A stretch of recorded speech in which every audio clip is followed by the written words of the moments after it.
Hi guys, I'm welcome to prediction week 6. A bit of a different scenery this weekend. I'm having to do it in my living room as there is someone asleep upstairs. So I'm having to do a bit of a different scenery this weekend.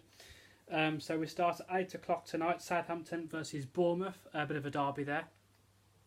And let's go for a good old-fashioned derby as well. Let's go for an entertaining derby. Let's go for Southampton 2, Bournemouth 2. On to Saturday's fixtures at 12:30 we have Leicester versus Tottenham. Again, this could be quite a tight, tough game for both sides. I think Leicester will give Tottenham a very, very good, hard game, but I do expect Tottenham to come out on top. So I'm going to go Leicester 1, Tottenham 2. Onto the 3 o'clock kickoffs, we have Burnley versus Norwich. Again, that could be quite a tough fixture as well. You know, Burnley's not doing too bad. Norwich doing quite good as well. I think they've scored in nearly every single game they've played so far, Norwich. Again, but I'm going to go for a tight, tough game. I'm going to go Burnley 1, Norwich 1. We then have Everton versus Sheffield United. I'm going to go for a nice, easy win for Everton this weekend, as it's at Goodison Park. I'm going to get Everton 2, Sheffield United 0. We then have Manchester City versus Watford. Obviously, Watford, being 2-0 down against Aston last week, and let's face it, Arsenal basically let them back into the game. We gifted them 2 goals. We gifted them the pass back from Socrates, and then we gifted them the penalty from David Luiz. And to be fair to you, I think that Watford were the much better side for the whole game, to be fair. In the end, I think they had like 28 or 29 attempts, something stupid like that, at Arsenal's goal. So they could take some great confidence in that, but it is at Manchester City, and I do think that Manchester City will win this quite comfortably, even though they did lose to Norwich last week. But I'm going to go for Manchester City to bounce back, and quite highly as well. So I'm going to go Manchester City 3, Watford 1. At 5:30 we have Newcastle versus Brighton. Again, this could be quite a tight, tough game. I'm going to go Newcastle 1, Brighton 1. On to Sunday's fixtures, we have West Ham versus Manchester United at 2 o'clock. Again, this could be quite a tough test for Manchester United. Obviously, just playing as well yesterday at home, only just winning 1-0 as well, which doesn't look great. Apparently, they didn't really play great either. They did win last week against Leicester. Again, didn't play greatly, won it by a penalty, but they did get 3 points. I'm going to give 3 points to West Ham this weekend. I think that they're going to get in Manchester United's faces. I don't think Manchester United will like it, and I'm going to go West Ham 2, Manchester United 1. The other 2 o'clock kickoff, we have Crystal Palace versus Wolves. Again, this could be quite a tight, tough game as well. So I'm going to go, even though Wolves lost 5-2 to Chelsea last week, let's be honest, nobody saw that coming.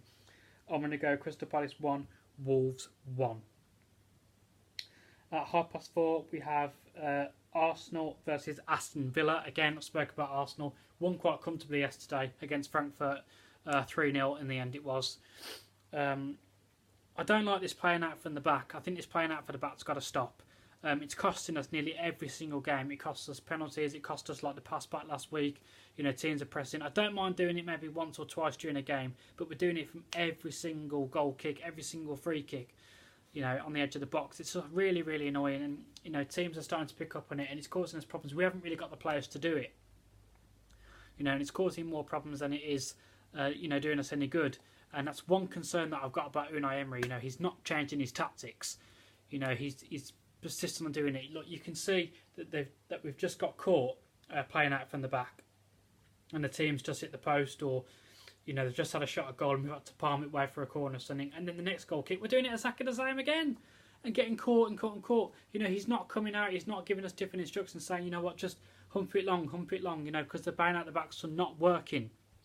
So that's one concern I've got from Unai Emery at the moment. It's got to stop. It's got to change. Arsenal's got to start getting results. We've only picked up 2 wins. I think we've picked up 2 wins and 2 draws. Winning 2-0 last week against Watford, that should be, Arsenal should be going from there to win 3 or 4 or 5-0. Not giving away a stupid back pass and letting Watford back into the game. Stupid. It's just, it does get frustrating at times.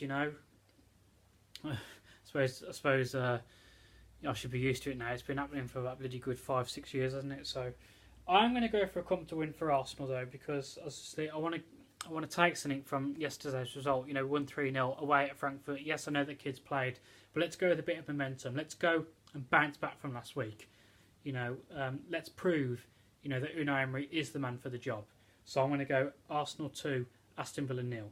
Even though I think Aston Villa's not got quite a bad record at the Emirates, actually. I think they seem to score nearly every time they come down. And I think they beat us 3-1 there.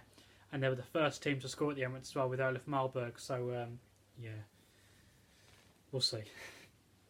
The other 4:30 kickoff is Chelsea versus Liverpool. I know that Chelsea beat Wolves 5-2 last week and are starting to look good now. But I think it's going to be a comfortable win for Liverpool. I'm going to go Chelsea 0, Liverpool 2. So that has been my predictions for this weekend, guys. And I'll see you next week for next week's predictions. Thank you for watching, guys.